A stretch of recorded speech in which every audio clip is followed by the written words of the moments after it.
Hello and welcome to the United Community Channel. My name is Jack and this is your match preview for Manchester United versus Liverpool. I'm worried. But yeah, I mean, it's a huge game. It's a huge game. Not just because of the rivalry between the two teams, but Liverpool are obviously going for a Premier League title. We want to stop that and we want to keep as much pressure on the Champions League spots as possible. Not that I think we're going to get them.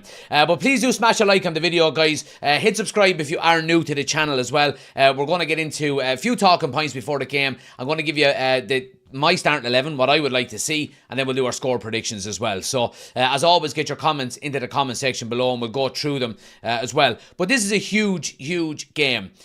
And I will not lie, I'm still really annoyed and pissed off about the result midweek against Chelsea.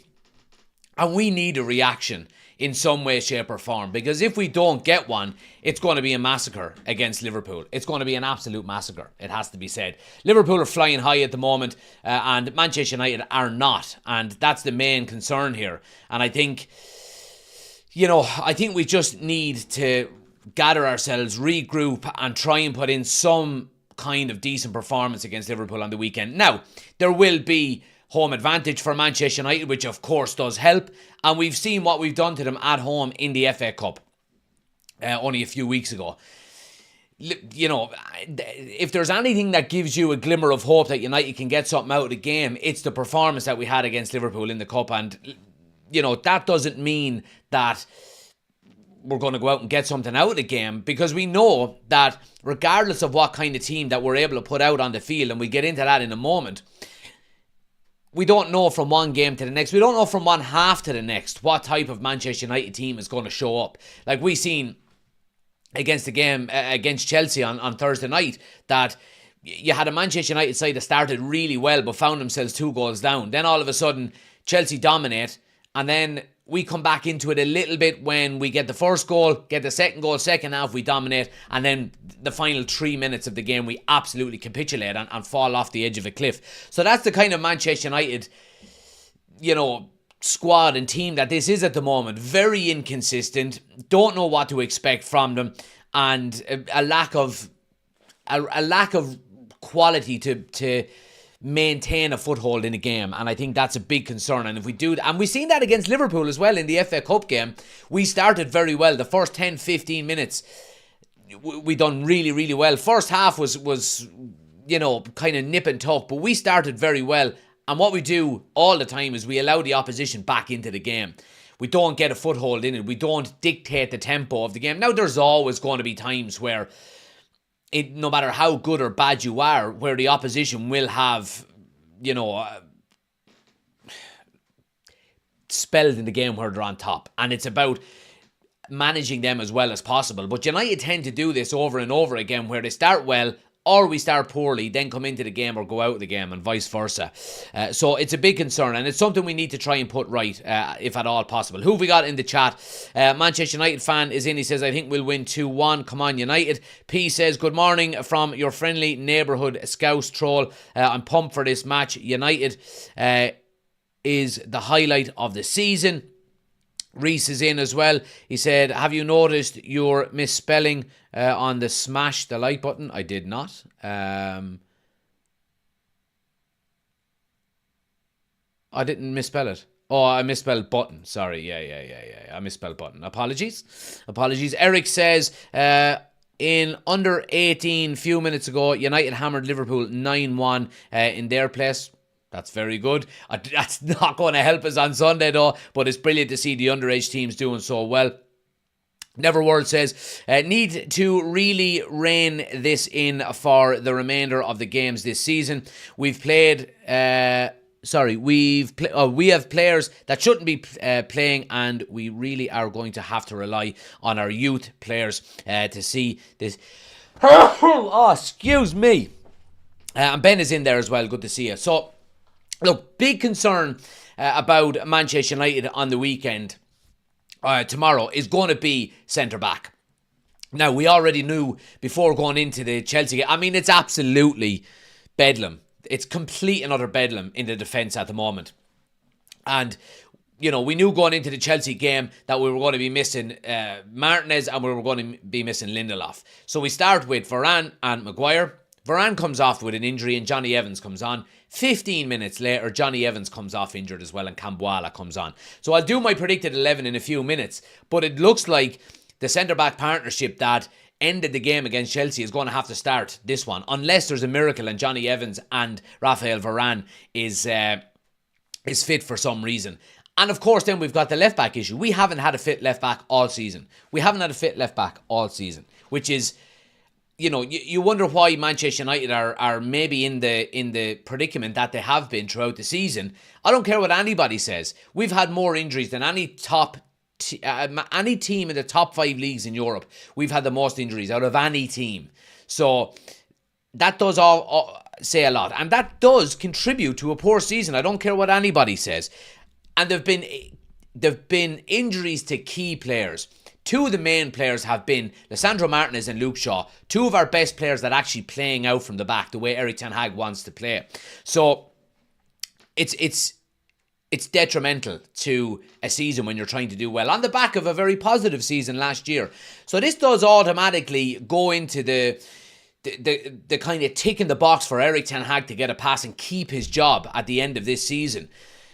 Erik ten Hag doesn't seem to be changing his ways. Now, I was thinking about this in the last few days, and a lot of people are saying we're so open, we're getting so many shots against us. And while I do agree with that, is Erik ten Hag saying, I'm not changing my ways here because when we do get players in and players back, we will be more advanced in how I want the team to play than we would if I changed my tactics. And is that what Erik ten Hag is doing? Let's say, for example, we've got the injuries that we've got. Lisandro Martinez, Luke Shaw, whoever else it may be. Ten Hag is saying, well, I'm not going to change my tactics and try and teach a new formation to this team because if I do, it will hamper the way that I want Manchester United to actually play. So I'm going to stick with it. I'm going to continue to play the way I want this team to play in the future. And the players that will remain at Manchester United past the summer transfer window will be a lot more advanced in the tactics that I want us to play. Maybe that's what he's doing. And then we bring in players in the summer to benefit how and the style of Erik ten Hag and how he wants us to play. Maybe that's what he's doing. And is that a bad tactic? We're not winning games. But when you look at the injuries that we've had and the fact that he's actually got us in 6th place at the moment, you know what I mean?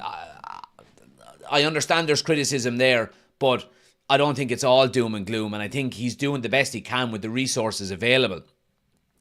So injuries in the back are going to be very, very, very influential into how this game goes. Now I say put in young Cambuala, get him in there, baptism of fire. Manchester United versus Liverpool in Old Trafford. It's what dreams are made of. Go out and have the game of your life, kid. Now he may crumble and he may falter, but he could take the bull by the horns and go out and have a really good game. And I hope that's the case. I think the talent is there from the kid. I would like to see a lot more leadership from the likes of Harry Maguire playing beside him, saying, listen, drop in, stay tight, push forward, close down, whatever it may be. Mark that guy, whatever the case may be. And that is going to be needed when you're going up against, a Liverpool front three that's been, in very good form this season. So, look, I say play the kid. I say, let's just get up and get on with it. We've got nothing to lose. He's not going to get criticised by the Manchester United faithful. He's a young kid. He's come through the academy and he's making his way within the game. And let's hope he can do really well and perform well if he does play. But it's a big area of concern.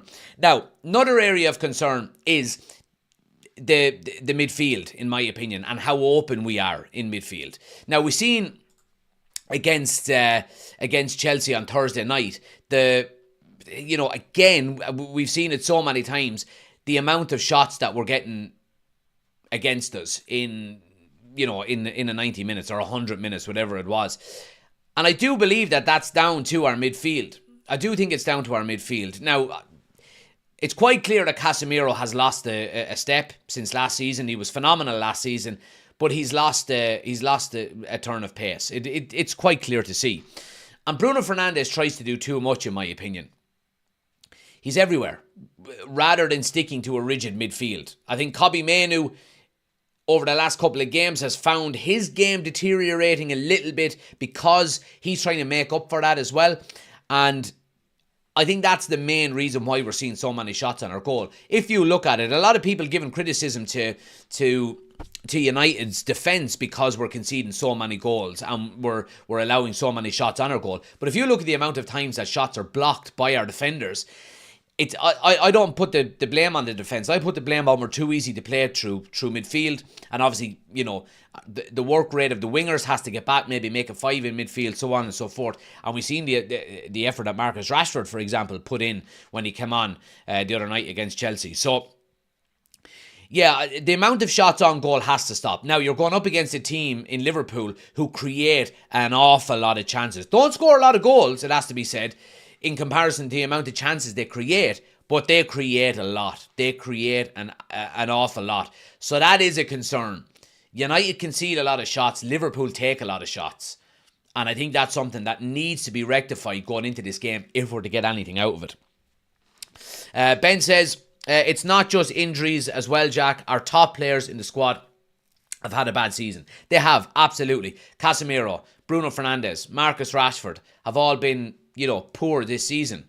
So it's and I said it last year, lads. I said it last year that we were over-reliant on Marcus Rashford's goals last year. And I knew it was going to come back to haunt us. If he had a bad season, we were going to fall off. It was quite clear. And, you know, that's why we were all crying out for a Harry Kane, a proven goal scorer, to come in and share the workload with Marcus Rashford for goals. Because Rasmus Højlund, he's young, it's taken him time to settle in, and he's not getting a lot of service. So I think, you know, for that reason, I think that's why we're seeing a big dip in our performances this year. And Ben is spot on that, you know, key players have had poor seasons, and that never helps. Neverworld says, we've got 2 fit centre-halves, no left-back, a holding mid that's got the legs of a newborn deer, a single striker, and Bruno is shite. Manu is trying to do 4 or 5 different positions work, absolutely. And don't even start me on Rashford. Does Mount deserve a start? Says Ben. I'm going to get into my predicted 11 now in a moment. Denikin says, I love Bruno, but he has the tactical discipline of a paper bag in the wind. I agree. I mentioned it last week that he's trying to do too much. You might see him on the right wing at one stage, left back, centre forward. He's trying too much. And I think that's one of the main reasons why we're being too easy played through. And especially in the Brentford game, you seen Thomas Frank, you know, he set up specifically to counteract that, to counter through the middle of our midfield, and it worked a treat for them. It absolutely did. Talking about Liverpool though, guys, and, you know, obviously we want to win. And we want to win because we want to beat Liverpool. We always want to beat Liverpool. But there's an added incentive here. And that's the fact that Liverpool are going for the Premier League and they're top of the table at the moment. And given the fact that Man City are actually drawn with Crystal Palace, for anyone watching this later, you know, obviously we'll know the final result in another hour or so. But currently they're drawing, and that's going to give Liverpool massive incentive to come out and win. Wouldn't it be great if we could put a dent in their title hopes and potentially end it if we beat them? You know, out of the 3, Man City, Arsenal and Liverpool, I don't want Liverpool to win it, you know, out of anyone else. I want them to win it the least. I think, as much as I don't like Arsenal, I want them to win. And I think everybody should be on the Arsenal gravy train at the moment. Everyone, every neutral should want Arsenal to win. They haven't won it in 20 years. It's stopping City doing 4 in a row. It's stopping Liverpool, who nobody can stand. But the reason why everybody's not in the gravy train with Arsenal is because of their fan base and how bloody difficult it would be to listen to them if they did win the league. But I do want Arsenal to win the league out of the 3. Absolutely I do. So yeah, that's a big incentive for United going into tomorrow's game. Now, when we look at Liverpool, they've got their injury concerns as well, but they've got depth. I mean, they're missing Endo. Now, this is according to the website that I'm looking at here. That may change between now and then. The likes of Endo, Trent, Matip, Alisson is obviously out, Thiago is out. But, I mean, they've still got quality within their team. You know, that midfield of potentially Gravenberch, McAllister and Szoboszlai is quality. And then forward line then, Darwin Núñez, Mohamed Salah and Luis Diaz. I mean, them 6 alone can go and win any game for you, you know, if they put their chances away. So United really need to be on it. And, you know, we need to see the opportunity of putting a major dent in Liverpool's title hopes. And I think that should be incentive alone, especially when you're playing at Old Trafford as well. P says, I think after tomorrow, Kelleher will have made more appearances than Alisson this season, says P.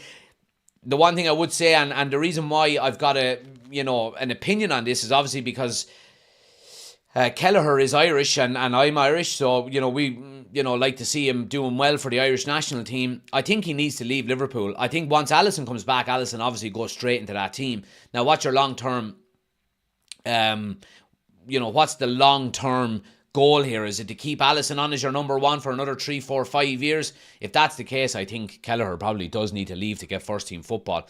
Neverwhere says, Arsenal to win it, but if Arsenal win it, we will all hear about it for another 20 years, which is consequently how long it will take them to win another title. Well, there's a big opportunity for Arsenal, and we've been speaking about this quite a lot over the past couple of weeks. With the likes of Klopp leaving, I'm predicting that Liverpool will have a dip. I'm predicting. Now, I don't think it will be as severe as when Ferguson left United, because I think the team that Liverpool have now is much better placed to manage the likes of Klopp leaving. Whereas when Ferguson left, you look at Giggs stayed on, but Scholes was gone. Rio was finished. Vidic was finished. Evra was finished. We had Robin van Persie, who was bought as a 1 or 2 season thing. Wayne Rooney was coming to the end. And I think Ferguson didn't leave us in a good position. I don't think he did. Whereas I think Liverpool now, and what they've done last year in the summer transfer market, bringing in the likes of, Szoboszlai and McAllister and bulking up that midfield, and Darwin Núñez the year before, it leaves them in a better place. I still do think that there's going to be a dip. I think Salah is coming to the end. I think Van Dijk is coming to the end. And they're vitally important players as well that need to be replaced in the next couple of years. So it's going to be a big game, and Liverpool need to be stopped, in my opinion, more than anything else. Right, guys, let's get on to predicted 11. And this is the 11. It's not what I think Erik ten Hag will do. It's what I want to see and what I would like to see played tomorrow. So we'll put it up on the screen as we always do. My starting 11 would be as so. Now, I'm going to start, obviously, with Andre Onana in the goal. Back four, then, we've got Diogo Dalot at right back, Aaron Wan-Bissaka at left back, and I'm sticking with that at left back because we've seen the good job that he done on Salah in the Cup. He done a man-marking job on him. He marked him out of the game, and Salah was subsequently substituted, which was really good out of Wan-Bissaka. So I stick with him at left back. Centre-back partnership, like I said, Maguire and Kambwala. Give the kid his chance. Just put him in there. We've got nothing to lose. And, I think if anything, it would probably take a little bit of the pressure off because, you've got a young kid playing in there and there's maybe, I won't say an excuse, but there's a reason to maybe say that if we do lose, then all right, we had an 18-year-old playing centre back. Midfield 3. I've made a change to midfield. I've gone Casemiro, Kobbie Mainoo, and Mason Mount. I think Mason Mount deserves an opportunity to start. I thought he looked lively the couple of times he came on. Obviously, he got the goal against Brentford, and I thought he played well when he came on the other night against Chelsea. Now, will that be the case? Probably not. I don't think Bruno Fernandes will be dropped for Mason Mount. Bruno Fernandes is the captain of Manchester United, and it's a game against Liverpool at Old Trafford. So, do I see this actually happening? Probably not. Now, there would be a debate here for me as well. I'll go through the rest of it. We'll get into it in a moment. The forward three then of Garnacho on the left, Anthony on the right, and Rasmus Højlund up front. I think Anthony, on his performances against Chelsea alone, deserves to start. I thought he was, other than Garnacho, I thought Anthony was man of the match. I thought he was brilliant. His work rate was brilliant. His involvement for Garnacho's first goal, second goal was fantastic, and I thought how he took the pressure off of our defence was really, really good as well. Got on the ball and just ran at the fullback and got us advanced up the field and took some of the pressure off of our defence for them to get a breather. I thought it was really, really good. So for that reason alone, I think Anthony deserves a start. Let me know your predicted 11 in the chat as well, by the way, guys. Now, there is we mentioned Mason Mount here, and if Bruno Fernandes does play, I think Mason Mount can play on one of them sides, on one of the wings. Now, of course, I have got Rashford dropped. Now, he was dropped for the Chelsea game. If he's brought back in after the performance he put in on Thursday night, it's a disgrace, and it's a terrible, terrible decision out of Eric Ten Hag. So I think there's an opportunity potentially to play Mason Mount on on the left or the right. If say for example, if Antony doesn't play, you could easily put Mason Mount on the right hand side, or you could put him on the left and put Garnacho over on the right. But I think Mason Mount deserves to play. I think he's been good since he came back. He's looked sharp when he has come on, and for that reason, I think he does deserve to play as well. Let me know what you think about the starting lineup in the chat as well, guys. Ben says, I'm not worried about Kambwala, looks a good player. Antony should start, spot on, says Ben. Neverworth says, Antony against Chelsea was a menace. If he can keep up performances like that, then I see him starting more. Well, like, we've been speaking on Antony before that, potentially being sold in the summer. Now he's got, what has he got, 8 games left and potentially 2 in the cup if he plays to save his Manchester United career. But if he can put in some performances like he did against Chelsea, then it'll certainly be of benefit to him. I think subsequently it's still game over for Antony in the summer. I think he's one of the players we need to cut our losses with. However, I do hope he plays well between now and the end of the season. Ben says, I'd be tempted to play Manu, Mount and Bruno and give Bruno a free role. I think that allows too much. Well, so does that mean Casemiro doesn't play then, Ben? Because I think we would be far too open if we play, and we would be very weak in terms of physicality in midfield with them 3, if it is going to be just them 3, because, Mason Mount, not the biggest, Bruno Fernandes, not the biggest, and Kobbie Mainoo, not the biggest. So, yeah. P says, do you think Mount will have the legs for a full 90? It's going to be high intensity. That remains to be seen. I have no problem if he doesn't. If he's got 60, 70 minutes in him, I would like to see him get them 60, 70 minutes and then be taken off rather than be brought on with 15 or 20 minutes to go. Onana, Aaron Wan-Bissaka, Kambwala, Maguire, Delot, Mainoo, Bruno, Mount, Garnacho, Highland, Antony says Neverworld. Yes, so same as me. And Ben is the same as well. Now, let me know your score predictions, guys. Get your score predictions in as well. I'm going to give you my score prediction. I don't think you're going to like it, to be honest with you, but I have to be realistic here. I want nothing more than a Manchester United win. However, we have to be realistic. I think Liverpool are going to win. I think Liverpool will win. I think they're probably going to win quite comfortably. I think the disappointment of such a loss against Chelsea on the weekend can only be a negative. Now, you would love to see some character in this squad that can say, we're going to right the wrongs of Thursday night against Liverpool. But is that within this squad? Has that squad got that within him? I don't think it does. So for that reason, my score prediction is I'm going with a 3-1 win to Liverpool. That's my score prediction. I think, again, I don't want to be